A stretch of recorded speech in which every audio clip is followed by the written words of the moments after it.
Salve família vascaína, sejam bem-vindos a mais um giro de notícias do nosso Vascão. Semana começando aí com muitas críticas por parte da torcida do Vasco, não só para o campo e bola, treinador, jogadores, mas principalmente para o atual presidente do Vasco, Pedrinho, e toda a sua diretoria, né? A torcida do Vasco vem apontando o Pedrinho aí como principal culpado aí por esse péssimo início de temporada, né? Principalmente dentro de campo. Então a gente vai falar muito sobre isso, vamos falar sobre outros assuntos importantes, como o mercado da bola. O Vasco pode ter aí quase 10 jogadores de saída do clube nessa janela de transferências. Vamos trazer novidades sobre contratações e vamos falar bastante aí sobre a situação da venda da Vasco SAF, porque ontem foi um dia movimentado, né? Acabou que teve notícias ali quentes em relação ao Evangelos Marinácos e a gente vai trazer novidades aqui para vocês sobre toda essa situação envolvendo Marinácos, Vasco da Gama e o São Paulo. Então fica a dica para você acompanhar o vídeo até o final.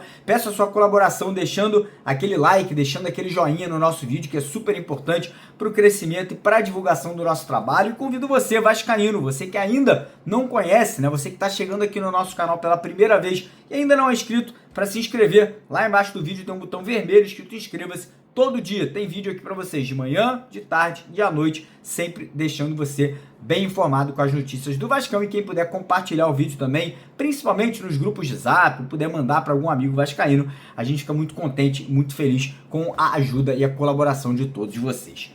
Combinado? Fechado? Então bora começar o vídeo falando aí sobre esse período, né? O Vasco vai ter aí agora basicamente 3 semanas, de hoje até o dia 30 de março, para poder se preparar para o início do Campeonato Brasileiro e, obviamente, também para as competições, né, que o Vasco terá pela frente, a Copa do Brasil e a Copa Sul-Americana.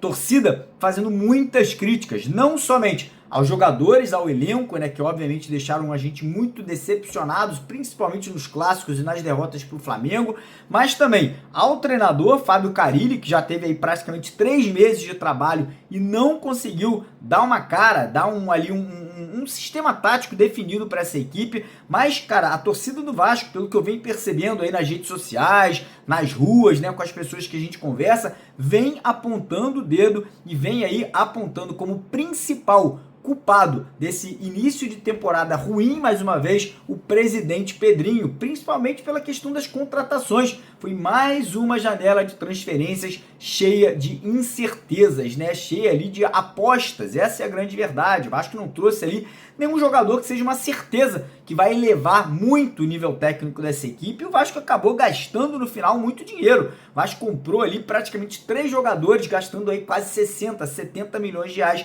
na contratação do Nuno, do Garré e do Lloyd Augusto. E fica aquela grande dúvida: será que esses 3 jogadores vão elevar tanto assim o nível técnico do Vasco? Ano passado a gente viu o Vasco gastar na segunda janela de transferências com o mesmo Pedrinho quase 30 milhões de reais, com Emerson Rodrigues, Jean Davi, Maxime Domingues, e hoje todos esses jogadores, né, um já até saiu, que é o Emerson Rodrigues, e os outros 2 estão na lista de jogadores que o Vasco pretende negociar. Então as críticas eu acho que fazem sentido. Eu acho que o Vasco gastou dinheiro e, mais uma vez, não foi certeiro nas contratações que fez aí até agora em 2025, inclusive com muitas inconstâncias, porque o Vasco termina em temporada do ano passado, 2024, o Marcelo Santana e o Pedrinho dando entrevistas falando que o Vasco não iria atrás de jogadores estrangeiros, né? Que o Vasco não iria fazer loucuras como fez ano passado, e termina essa janela mais uma vez contratando jogadores desconhecidos e gastando muito dinheiro. Então o Carille agora, durante essas 3 semanas, vai ter que recolher os cacos, vai ter que trabalhar muito forte a parte física e a parte mental dessa equipe que está extremamente abalada, e torcer para que ele consiga fechar essa casinha, consiga estabelecer um sistema de jogo, um padrão tático para esse início de Campeonato Brasileiro, que vou falar para vocês, vai ser duríssimo, tá? As equipes aí que vão participar, todas elas muito bem preparadas, inclusive muitas delas fazendo contratações já agora, nessa janela de transferências nacional, e a gente vendo mais uma vez o Vasco sendo muito, mas muito devagar, né, deixando as outras equipes se movimentarem para depois ir atrás aí no desespero. E falando já nisso, né, falar um pouquinho sobre essa janela de transferências. O Vasco pretende aí negociar quase 10 jogadores do atual elenco que não fazem parte dos planos do elenco vascaíno, emprestando jogadores, vendendo jogadores, rompendo contratos de jogadores, caso realmente haja essa possibilidade. Então vamos lá para uma lista aqui de jogadores que o Vasco tenta negociar. Zagueiros, Capasso e Souza. Souza nem é zagueiro, nem é volante. Para mim o Souza é um ex-jogador em atividade que o Vasco fez ano passado, né? A proeza de dar um contrato de 1 ano e meio para ele. Além do Souza e do Capasso, temos ali Jean Davi, o chileno, né, o baixinho aí que o Vasco trouxe ano passado, pagando quase 15 milhões de reais a um clube do México. Maxime Domingues, suíço, que o Vasco comprou ano passado vindo de Portugal. Temos aí o Patrick De Luca, que vem treinando em separado. O Alex Teixeira, que é outro que também não vem aí entrando nas partidas. Basicamente um jogador que, cara, mais além do Souza, outro que o Vasco recuperou, não tinha clube, vinha treinando sozinho. O Vasco foi lá e trouxe novamente por causa da situação do Felipe Coutinho. E temos 3 meninos da base que o Vasco tenta emprestar. O Lucas Eduardo, que está próximo de um acordo com o Cuiabá. O JP, que segue buscando o clube aí para a temporada de 2025. E o GB, que o Vasco tentou empurrar para o futebol da Rússia, bateu e voltou, né? Chegou lá, o clube russo viu que ele tinha uma lesão no joelho, voltou para o Brasil e parece que não vai operar. Parece que vai aí continuar da forma que está, sem fazer essa cirurgia. Aí o Vasco tenta o empréstimo do jogador para o mercado nacional. Então estamos falando aí de total, quase 10 jogadores, né? 9 atletas que o Vasco está tentando se desfazer para poder, talvez, buscar alguns nomes. E aí um nome que estava praticamente certo, que era o atacante colombiano Brahim Palacios, de 22 anos, do Atlético Mineiro, podemos ter uma reviravolta. Eu vou falar para vocês, talvez seja até positivo, tá? Não acho que esse jogador vai chegar ao Vasco, não acho que vai somar em nada. É um jogador que vinha sendo ali a quarta opção, o quarto reserva do Atlético Mineiro. Será que vai chegar ao Vasco? Vai começar a jogar muita bola? Acho pouco provável, acho muito improvável, essa é a minha opinião. Então parece que o Atlético Mineiro está revendo ali o elenco e pode não liberar mais o jogador ao Vasco da Gama, que na minha opinião talvez seja uma bênção, talvez seja até muito bom para que o Vasco foque em outras contratações. O Vasco precisa de centroavante, o Vasco precisa de primeiro volante e o Vasco precisa de zagueiro. E uma informação que eu obtive ontem à noite é que o Vasco fez uma proposta por um primeiro volante. Não sabemos ainda o nome do jogador. É um jogador que vem se destacando ou se destacou em um dos campeonatos estaduais aqui da região sudeste. Não sei se de Minas ou do Campeonato Paulista. Mas essa informação a gente deve buscar ainda hoje para vocês. Estou aí conversando com alguns amigos empresários aí para a gente descobrir quem seria esse atleta. Então essa é a situação. O Vasco vai ter de amanhã até o dia 10 de abril para fazer essas movimentações, liberar jogadores e contratar peças de reposição para o atual elenco, né? Jogadores que possam chegar e estar ali compondo esse elenco vascaíno. E aí agora entrar no assunto SAF, né? Porque ontem acabou sendo um dia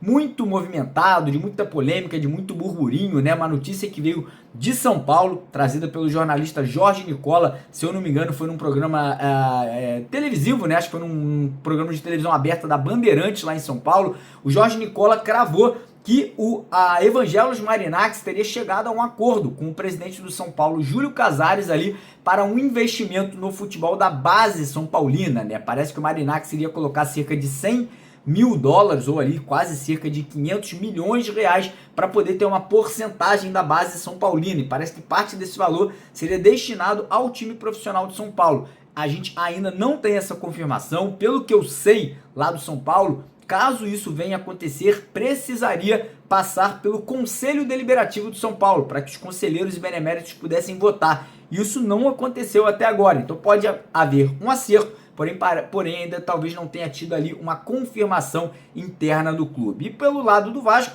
a informação que segue, né, sendo como uma informação oficial do Vasco da Gama, porque o próprio presidente Pedrinho vem constantemente falando isso, é que ele segue aguardando propostas, que ele segue aguardando convite.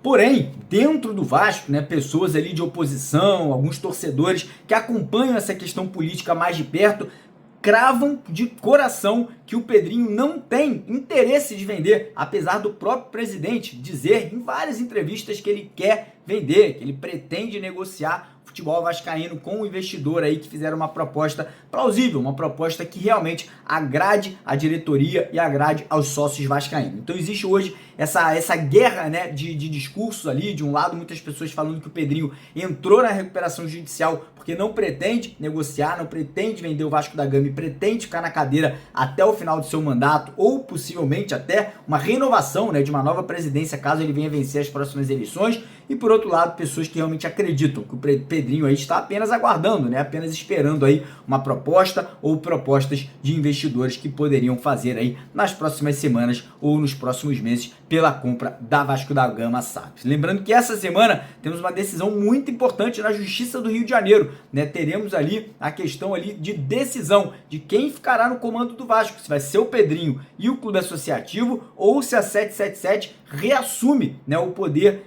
de administração da Vasco da Gama SAF. Essa decisão vai ser agora na quarta-feira, dia 12 de março, então uma semana muito importante, onde o martelo da justiça vai ser batido, né, e vai definir o futuro de administração, o futuro do Clube de Regatas Vasco da Gama. Eu acredito muito que a justiça vai manter o Pedrinho, a gente nunca sabe, podemos ter uma reviravolta e as coisas mudam completamente de cenário. Beleza, rapaziada? Então por agora é isso. Mais tarde a gente vai estar de volta aí por volta das 4 horas para trazer para vocês a segunda edição. E hoje à noite a gente volta com as nossas lives aí a partir das 8 da noite. Então já fica o convite para você acompanhar a gente por lá. E mais uma vez lembrar a galera que quiser ganhar uma camisa oficial do Vasco, 2 camisas vamos sortear na quarta-feira. Só você se inscrever lá no canal Canto da Fé. O logo tá aqui no cantinho da tela e também tá no primeiro comentário fixado do vídeo de hoje. E é o primeiro link aqui na descrição do vídeo. Se inscrever no canal. Quarta-feira, 2 camisas serão sorteadas pra galera que tiver inscrito por lá. Um abraço, tamo junto!